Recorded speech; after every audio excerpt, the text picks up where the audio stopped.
خدا کی جنت۔ جنت میں داخل ہونے کے بعد جنتیوں کا پہلا ناشتہ۔ حضرت ابو سعید خدری رضی اللہ تعالیٰ عنہ سے روایت ہے کہ رسول اللہ صلی اللہ علیہ وآلہ وسلم نے ارشاد فرمایا کہ قیامت کے دن زمین ایک روٹی بن جائے گی جس کو جبار و قہار اپنے دستے قدرت پہ لے کر الٹے پلٹے گا، جیسے تم میں سے کوئی شخص سفر میں روٹی الٹتا پلٹتا ہے۔ اللہ تعالیٰ زمین کو اہل جنت کی اولین مہمانی قرار دے گا۔ حضرت صلی اللہ علیہ وسلم نے یہ فرمایا ہی تھا کہ ایک یہودی آ پہنچا اور کہنے لگا، اے ابو القاسم، خدا آپ پر برکت نازل فرمائے، کیا آپ کو یہ بتاؤں کہ قیامت کے دن اہل جنت کی پہلی مہمانی کس چیز سے ہوگی؟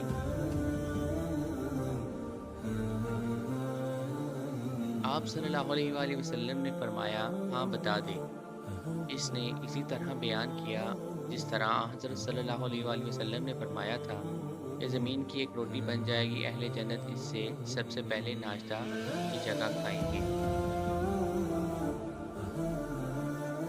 راوی کہتے ہیں کہ یہودی کی بات سن کر حضرت صلی اللہ علیہ وآلہ وسلم ہماری طرف دیکھ کر اس طرح ہنسے کہ آپ صلی اللہ علیہ وآلہ وسلم کی آخری داڑھیں ظاہر ہو گئی۔ یہ ہنسنا اسی خوشی میں تھا کہ اللہ تعالیٰ نے جو علوم انبیاء سابقین کو دیے مجھے بھی وہی دیے ہیں۔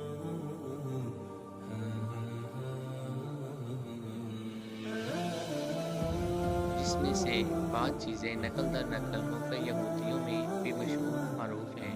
اس کے بعد یہودی نے کہا، آپ صلی اللہ علیہ وآلہ وسلم کو یہ بھی بتاؤں کہ سالن کیا ہوگا؟